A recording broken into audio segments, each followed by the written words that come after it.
Sa videong ito ay maglilinis tayo ng exterior ng makina natin o tinatawag na engine detailing. Kasama na rito ang paglinis natin ng throttle body, paglinis ng stator, paglinis at pagrepaint ng magneto, paglinis ng radiator at syempre paglinis ng pinaka-crankcase.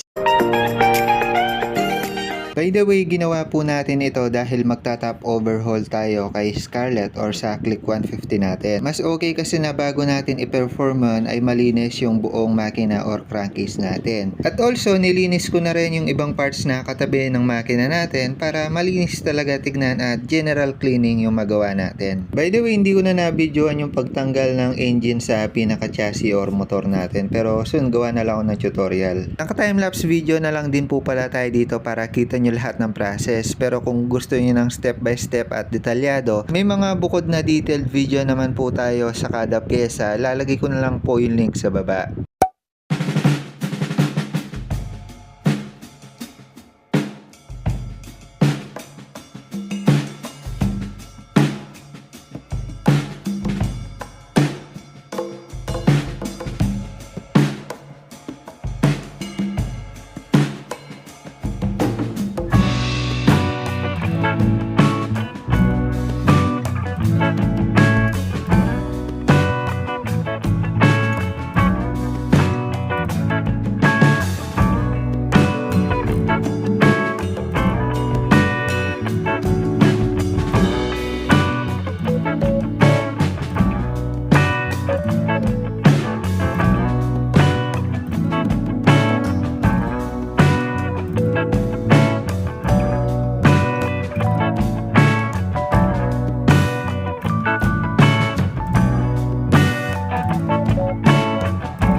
So yun lang muna para sa video na ito. Salamat sa pagnood. Abangan nyo na lang yung mga susunod na gagawin natin kay Scarlett. The more you click, the more you know.